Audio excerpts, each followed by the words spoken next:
Looking at Everest from far away, it feels like a cathedral made of snow and light. A white spine cutting across the sky, impossibly beautiful. But the higher you climb, the more that beauty changes into a different kind of silence, the silence of a place that was never meant for humans. Everest is where records and tragedy share the same frame. And up there, the line between a legend and an obituary is thinner than a single breath.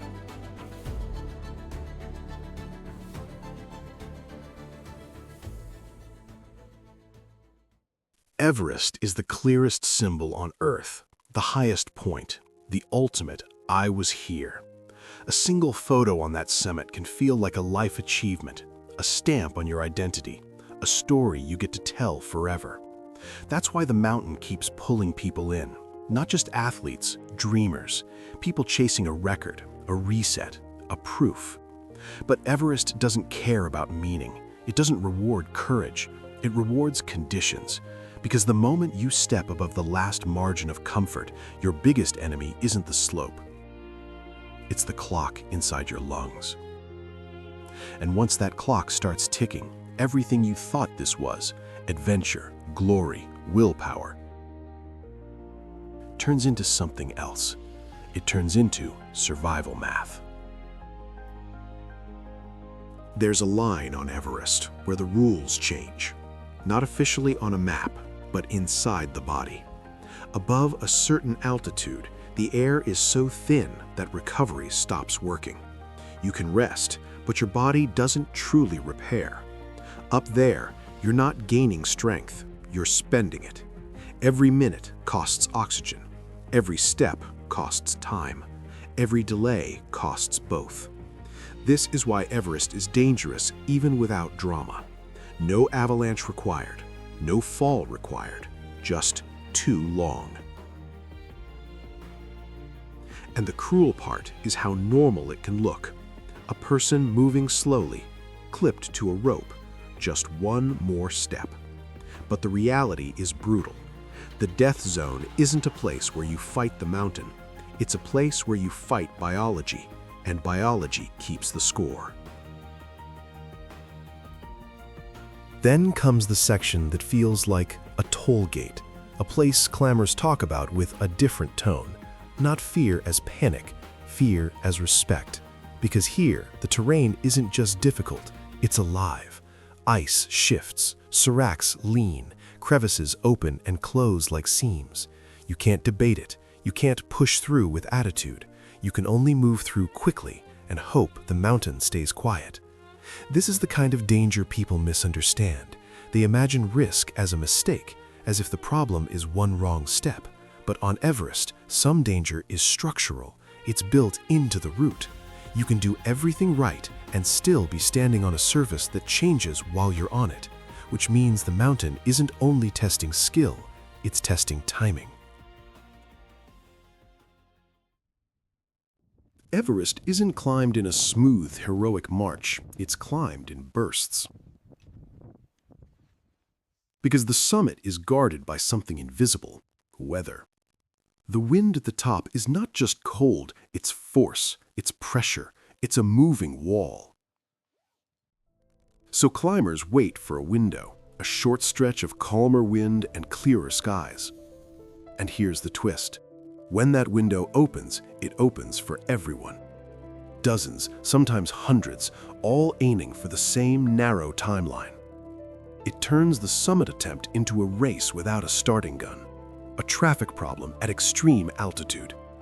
And the mountain doesn't care that the window is short. The mountain doesn't care that you paid. The mountain doesn't care that you trained for years. The weather makes the schedule, and everyone else is forced to obey it. Now imagine the most absurd thing possible at the top of the world: a line. People clipped to fixed ropes, moving one by one because there's only so much space on a ridge. On an ordinary mountain, waiting is annoying. On Everest, waiting is lethal. Because standing still isn't neutral. Standing still is consumption. Oxygen continues to drain, heat continues to leave the body, fatigue continues to build. A bottleneck turns one more hour into a serious risk, and the mountain doesn't offer refunds. This is where Everest becomes less like climbing and more like a system with choke points, a system with throughput, a system that can fail when too many people hit the same narrow gate. And the terrifying part is how ordinary it feels in the moment. No screams, no chaos, just a slow-moving queue in a place where slow is the enemy. Everest isn't only a mountain anymore. It's an industry. Permits, guides, equipment, oxygen, logistics. A summit attempt can cost more than some people earn in years. And when something costs that much, it changes the psychology. It creates the illusion of control. Like risk can be purchased down. Like the mountain can be managed like a service. But nature doesn't sign contracts. Money can buy support. It can buy experience nearby. It can buy comfort at base camp. But money cannot buy weather. It cannot buy altitude tolerance. It cannot buy time. And when the number of climbers rises, the whole system becomes more crowded. More delays, more queues, more pressure. Which means the danger isn't just the mountain. The danger is what happens when a dream becomes a product and demand spikes. There's also a cost most summit photos don't show, because Everest is not climbed alone. Behind every climber is an entire chain of labor, from base camp logistics to high altitude support, to route preparation, to carrying loads through the most dangerous sections. A lot of that burden falls on local professionals who know the mountain like a language and still face enormous risk. And then there's the mountain itself. At high camps, everything is hard to manage. Waste, abandoned gear, empty cylinders, broken tents. Even when people try to clean up, removing anything from that altitude is brutal. Everest is so extreme that even responsibility becomes heavy.